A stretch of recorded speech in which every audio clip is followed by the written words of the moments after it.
finalmente no saben ni siquiera poner el título a un poema.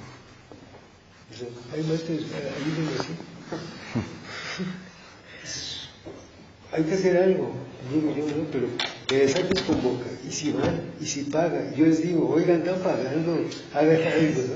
Hagan algo. Por Dios, los invito a que próximamente tendré el primer día de taller del próximo periodo, y van a oír lo que les digo. Así es. Okay. Muchas gracias, maestro. Bien, volviendo al tema, tengo aquí algunas reflexiones, ¿no? Cuestiones de lo que están comentando los ponentes, para hacerles una pregunta más y después, para que sea más activo, también ustedes participen. Por favor, sean un poco más cortos y concisos, los pido. Y esta pregunta es para Omar Soto. ¿Tú crees, Omar Soto, que tendríamos que checar las revistas de crítica, las pocas que hay, no sé, de la UNAM o algunas otras que nos recomiendes, para que las editoriales decidamos a quién publicar respecto a la crítica que salen en estas revistas? Quiero hacer una pregunta precisa y así compacta. Creo que también está mal planteada, pero yo sé que tú lo dices de editora. La editorial no es la que tiene que elegir. Bueno, olvídate, moderador. No, es que el poeta es el que tiene que elegir su editorial.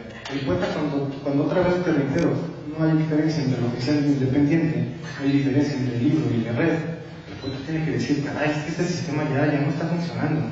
O sea, ¿quieres otra cosa dura?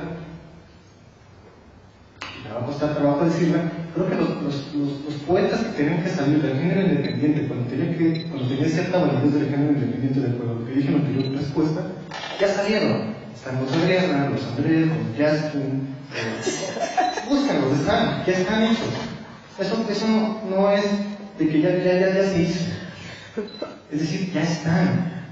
Los otros poetas, los nuevos poetas, los que se supone que tú tienes que encontrar como editora, tienen que plantearse eso.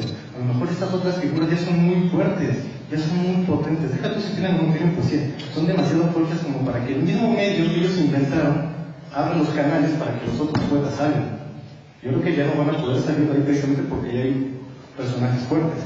Si los otros poetas no se están haciendo sus propios canales, olvídenlo. Esto se va a caer. Van a quedar supeditados a un segundo o tercer rango del ámbito poético. Abran sus canales, busquen, indaguen, generen sus propios medios de circulación, generen sus propios medios de difusión. No compren la pregunta. ¿Me tiene que editar una editorial? Se las dejo. ¿Necesitan una editorial? Yo creo que no se necesita ya una editorial. Ok. Dice Omar que no hace falta tener una editorial, que tal vez está abogando por las ediciones de autor, ¿no? Tal vez son muy válidas.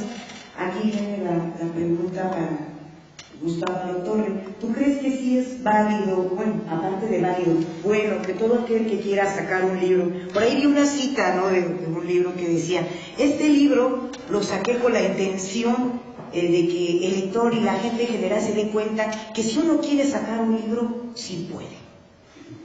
Eso decía la cita atrás.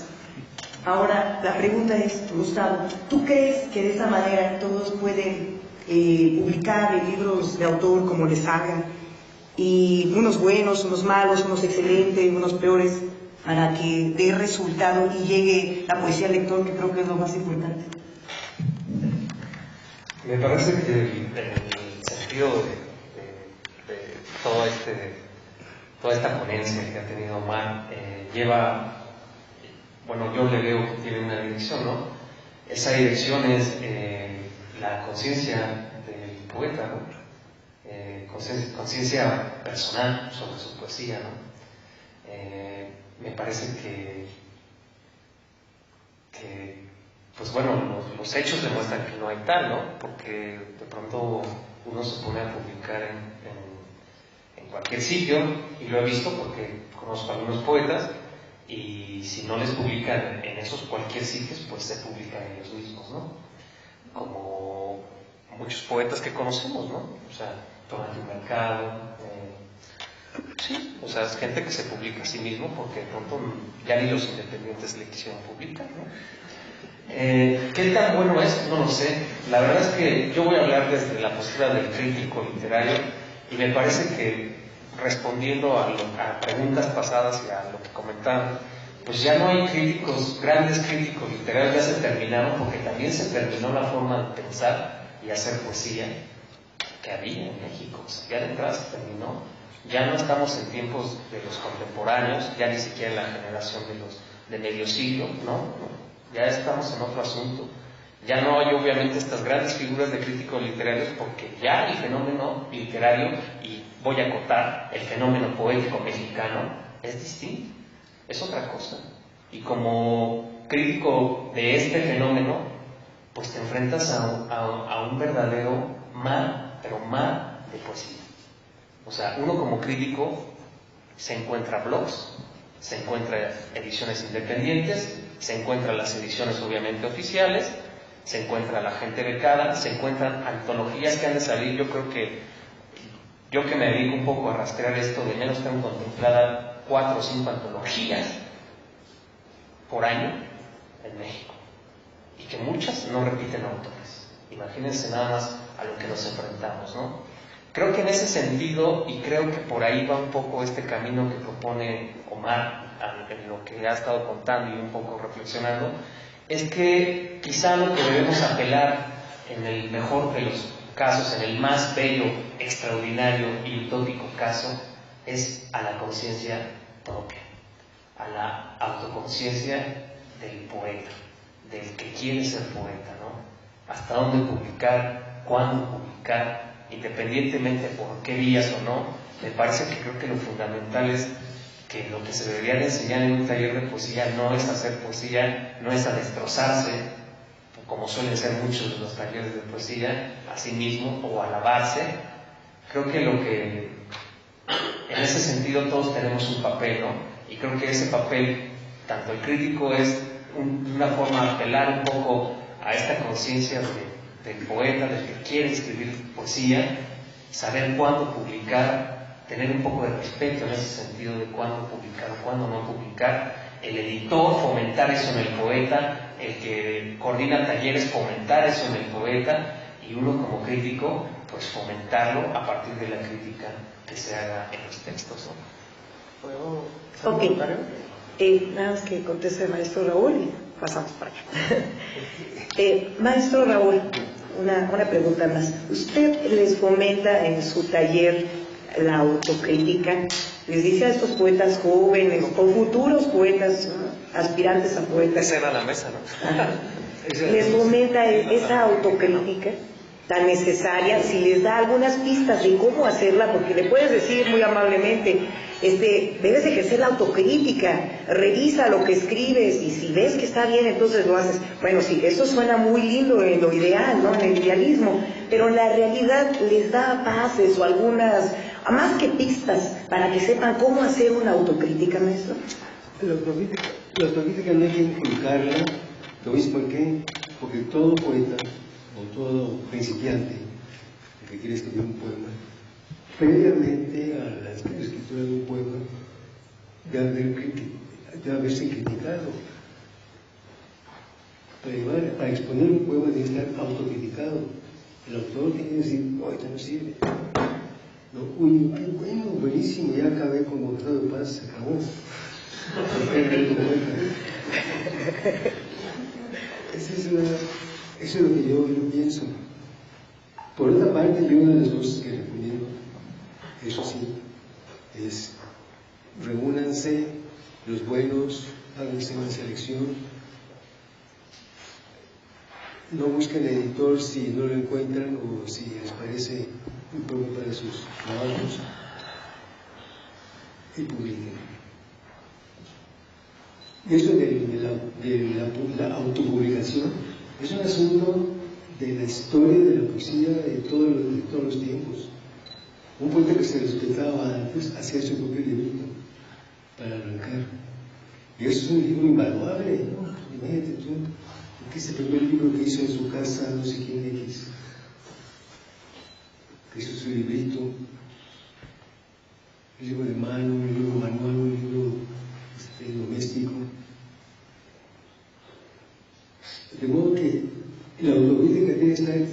suscita en el propio poeta cuando está haciendo su poema, o cuando termina su poema. Ok, para cerrar este bloque, una pregunta a los tres ponentes, el que quiera responderla. Digamos, volvamos al tema de ya sea que se publiquen en una editorial o lo hagan en libro de autor. La pregunta es, ¿cómo vamos a saber quiénes son buenos, destacados poetas si no conocemos su obra? Y por supuesto normalmente nos tiene que llegar en algún libro, aunque sea modesto, pero libro. ¿Cómo vamos a saber quiénes son buenos y quiénes no si no hay una circulación para que los lectores lo conozcan? Y a través, como todos sabemos, de voz en voz, se corra la voz de quién es, digamos, buen poeta. Esa pregunta la lanzo a los tres y ahí pueden hacer algún otro comentario.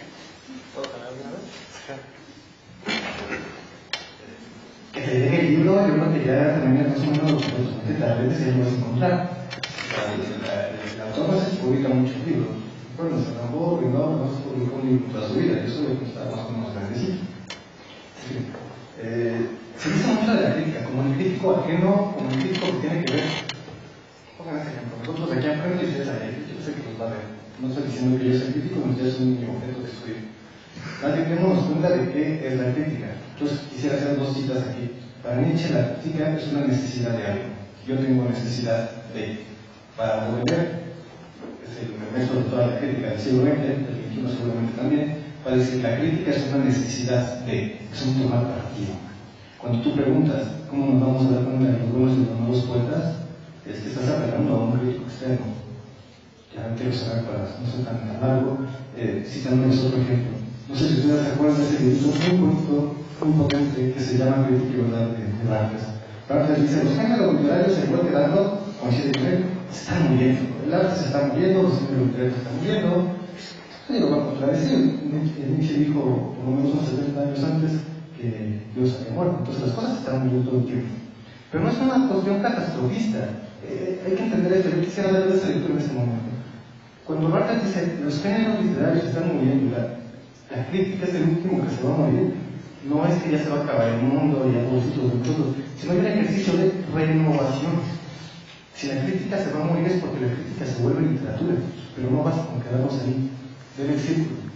La literatura se vuelve crítica, hay que escribir poemas con crítica, hay que escribir cuentos con crítica, hay que escribir novelas con crítica, hay que escribir crítica con verdadera ambición, con verdadera necesidad de algo. Un crítico que no tiene necesidad de algo, pues no te va a decir absolutamente nada, te va a comentar lo que está sucediendo, te va a hacer sombra, te va a hacer lo que hizo Ortega Gasset respecto a la crítica en Latinoamérica, todo se reduce a la burla. Básicamente es como que los todos que dicen.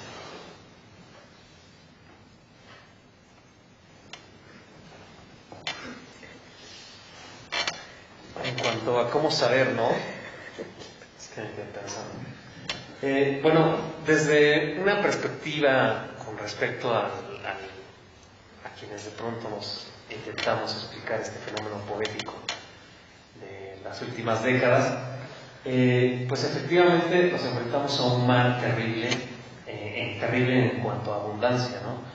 De todos los canales posibles de difusión de un poema, como lo es desde la obra de autor, como lo es desde las editoriales llamadas independientes, como lo son desde las editoriales, digamos, oficiales o de las revistas.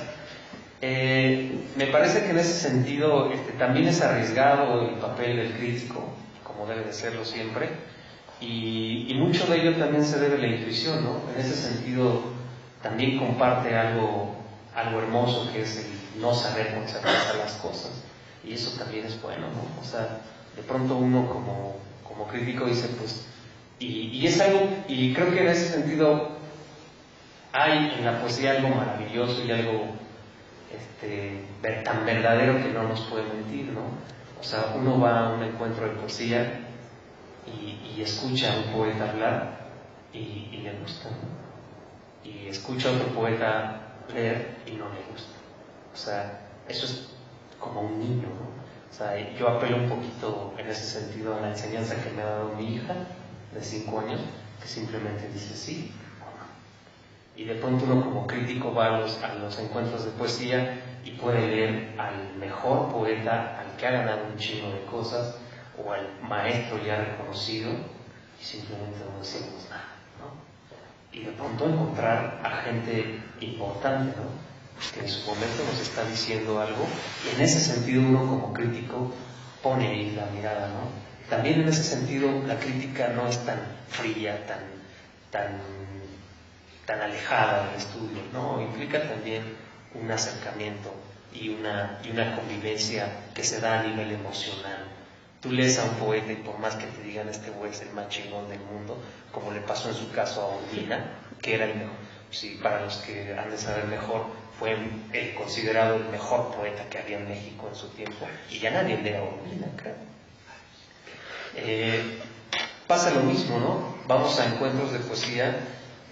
Yo organizo encuentros de poesía también con un poquito de maña, porque también ahí me doy cuenta de la gente que va y cómo se mueve cómo se ha ido moviendo el fenómeno poético. Y pues de pronto tengo gente que ha ganado mil y una cosas aquí en México, que eso ya también sería otro tema, pero de otro cajón, sobre los premios literarios, pero que llega y de pronto a uno, como al menos a mi generación y a las generaciones que vienen, pues simplemente no les dice nada. Quizá les diga a otras generaciones posteriores, ¿no? O sea, eso sí no lo descartamos, pero en cuanto a lo que nos toca a nosotros como papel, porque hoy vengo como crítico, por así decirlo, lo que nos toca es de pronto enamorarnos de alguno o que otro poema o poeta, ¿no?